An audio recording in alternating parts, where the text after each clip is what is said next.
pull out a mouse, live mouse, put in their left hand. The other hand, he'd put a sharp knife. And he says to them, behead the mouse. He said if they don't do it, he'll do it for them in front of them. This is a good point to mention. Most of the subjects were his peers and colleagues, with one notable exception. There was a 13-year-old boy who happened to be in the department as a patient because he had psychological issues and high blood pressure. Jesus fucking Christ. So he got him in. Oh my God. Just bring in a 13-year-old. Who already has high blood pressure and psych issues. So he's 13-year-old. Either you kill the mouse or I kill the mouse. It's for science, son. Oh my God. At least 1/3 of the people beheaded the mouse, so the other 2/3, he did it. Yeah. And look, I know a lot of mice are killed for science, but I'm not quite sure if mice need to be killed to see if people have a consistent facial reaction to the killing of mice.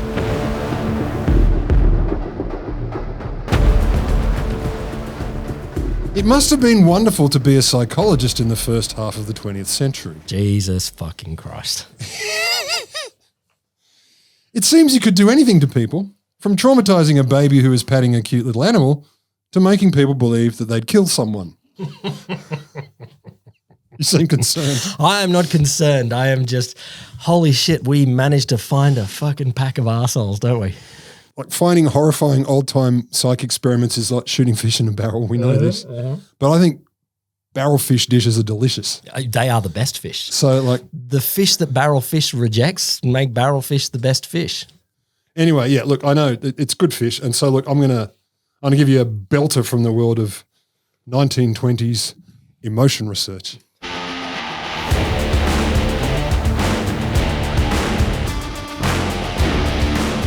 Welcome to The Wholesome Show, the podcast that believes you can never go too far to pull stuff out of the whole of science. I do believe that.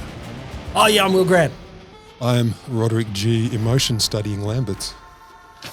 1924, the Journal of Experimental Psychology published this innocuously titled paper. Studies of Emotional Reactions 1, a preliminary study of facial expression. Sounds fun? Well, so it was written by Carney Landis, so he's a psych-graduate student at Minnesota University. So he wanted to find out if all human beings made the same facial expressions in response to the same emotions. So he's kind of looking for, emotional expression universals. Yeah, does shock look like this? Does fear look like this? Does happiness look... I kind of feel like we kind of know this already, that happiness looks like a certain thing. Not like that. So I think it's fair though. He's looking for these sort of human universals. And I get that. Like one of my arguments, one of the reasons I stopped doing psych after a while is because I'm like, you talk about human universals, but I don't think you look for them very well. Only in white undergraduate students in America, England and Australia, for example. No, but they're universal. They're better than that now. Oh, they are universal. That's true. Okay. So anyway, he didn't believe, however, if he was going to look for this, that the average person could intentionally make the emotional faces. So he said, show me happy. Like you're like, I can't show you happy. It's kind of hard to authentically do shock or anger or happy. But you can stereotype it. Like if I say, show me angry and you go, and show me shocked, you go, gracious goodness me. Yeah, and they look different from the actual version of them. Or at least they're close, but we can tell the difference, I'll bet. That's part of his thing. So he went, okay, I'm going to come up with ways to simulate people's reactions to things. So I'm going to give them things that will unambiguously offer stimuli for them to react in different ways. Like he's looking for joy, curiosity, contentment, et cetera, which seems fine. So yeah, specific stimuli. So he recruits a bunch of his fellow graduate students and he paints their faces with these standardized marks. Okay. Pictures on different parts of their face, so it's easy to sort of look, eyebrows are descending, cheekbones are high or low. Like it makes... literally, that's motion capture. It's just making bits of your face more obvious. Yeah, exactly that. So, and again, I'm like, makes sense. Because and we're talking 90s, 20s tech, so he'll stimulate an emotion, take photographs and then, look at them. So then he does the face painting and he subjects them to different stimuli and takes the photos. The first stimuli. Jazz music. Cool. I know, like what is he trying to stimulate here? I don't know. Is it anger? Or confusion? He'd read a passage from the Bible. Again, what is he stimulating here? A Bible face. Put on your Bible face. Mine is really. So he also, another one was, telling a lie. And I don't know exactly the details. Did all this, took the photos, looked at the faces. I really thought you were going to give me some worse stimuli then. So he looked at those. No real patterns. Time to beef shit up. New stimuli trying to elicit fear, disgust, sadness, and pain. So just a reminder, this is 1920s Psych trying to 1924. Elicit fear, disgust, sadness, and pain. First up. modern Psych grad students. Love you. We love you. This is great. I know that some of you are listening to this. I do love when you hear these things, you think, what bit of you is going, that's horrible? And what bit of you is going, fuck yeah. Oh, I wish I could do that. I wish I could do that. Honestly, when I started Psych, I've told you this before, I thought I really want to end up like working for McDonald's or a TV show because no ethics committees, do what you want. You are a terrible person though. But I didn't stick with it. Our listeners are not terrible persons. But I didn't stick with it. Second round of stimuli. Mm-hmm. Pornographic images, obviously. Yeah, but this is 1920s porn. Saucy lithographs. I don't want to sledge our 1920s porn fetishists. Men, but no, I was saying that our porn actors of the 1920s, I'm just imagining it's very low res and, you know.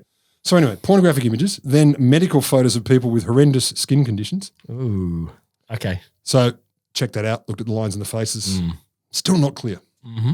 Not good enough. Well, it wasn't provoking disgust enough. No, there weren't clear patterns in the expressions. It's like, okay. Here's Griselda Wallingsworth's ankle. Yep. And a little bit of lower thigh. Well, no, could it be different responses? Could it be potentially that trying to average these responses might be a silly thing to do because we all might respond to porn a little bit differently? No, we all love it. if it's our favorite porn or not, or B, if we like porn or not, or if we're ready for porn, you know, maybe averaging is dumb. Like all dogs are good dogs, all porn is good porn. Anyway, so he wasn't getting the averages he was hoping for. Yeah, okay. Next. Surprisingly firing gunshots. All right, that's good. That's a good one. Because I assume as well, like they're not socially conditioned.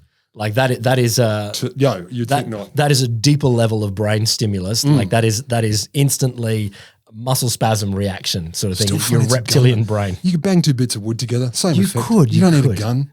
He just wanted a gun. For sure, he just wanted a gun. Like, I'm a psych student. Give me a gun and heroin. Research. I'm going to fire some heroin at you. See what happens. Still not good enough. Mm-hmm. Next.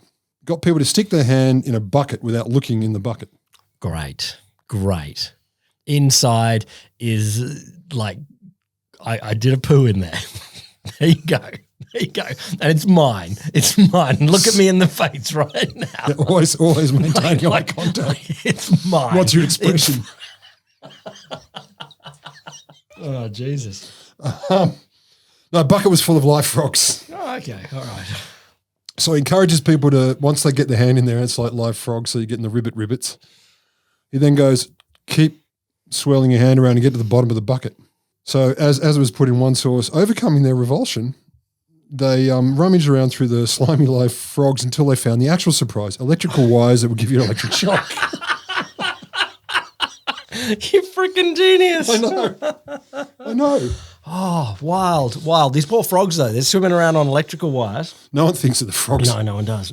Terrible. So he did that. They rummaged around in the bucket of frogs, get an electric shock. Not good enough. Uh-huh. So going for gold. This is...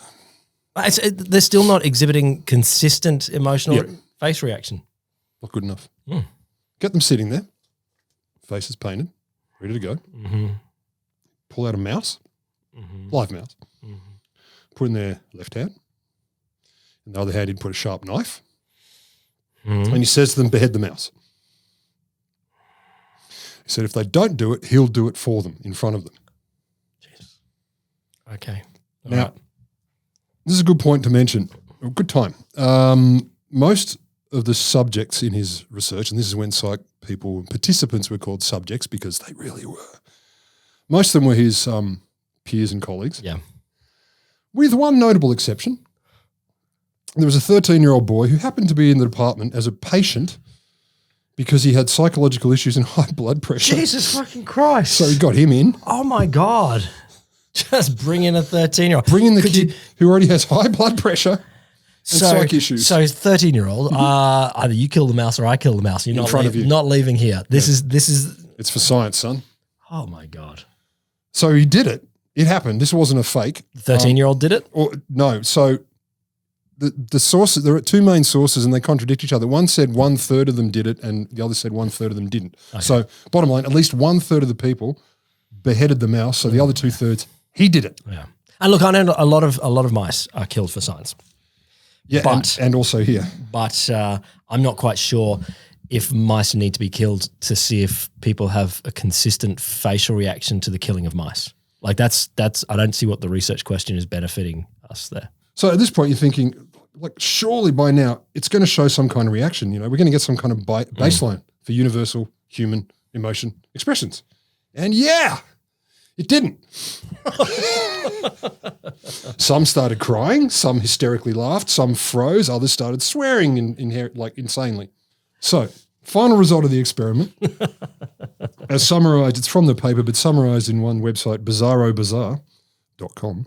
1, there is no typical facial expression accompanying any emotion aroused in the experiment. None. Emotions, 2, are not characterized by a typical expression or recurring pattern of muscular behavior. 3, I love this one, smiling was the most common reaction to anything. Yeah, okay. Pleasant or unpleasant. So, you know, you've got your real smile, you've got your grimace emoji, you've got the awkward. Well, there's two things. One is I remember my first COVID test, and obviously by this time everyone has had many. This is one of those drive up and the attendant pokes it Touch in your brain. pokes it in your nose. And I was hysterically laughing. Like it was like being tickled as hard as it hit straight the tickle center. I was laughing so hard. And so I know that other people have not experienced in that way. So there is difference. But the thing I want to ask about this is that we can still read emotions pretty reliably. We can. Like we as humans seem to be able to go, we know what sort of emotion is going on, even though, you know, you're saying here the common stimulus is a smile. It's not a smile. It's more common. Yeah. Well, yeah. Well, as measured by these blunt instruments. As measured by such a blunt instrument of, okay, your face goes up a little bit there. But our ability to read a face is so much more nuanced than that. I think we would be able to millions of different micro sorts of emotions on things. And now they wouldn't also necessarily be accurate, but I think you would probably have a good idea of how to react. Being able to label it is not critical to being able to respond in the appropriate way, or at least an appropriate way. And the final one, men were more expressive than women. Even in the blunt force sort of the murdering of mice. Well, no, like the gun sort of thing, like the instant reaction that is not apparently. So when people used to say squealed like a little girl, they should have said squealed like a grown man. Well, sure. So that was his study. Didn't go anywhere, didn't go well. No one repeated it. But he himself went on, moved into sexual psychopathology, and had a long and distinguished career.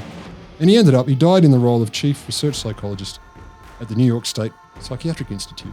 Thank you, Carney Landis, for another beautiful story from the history of psychology.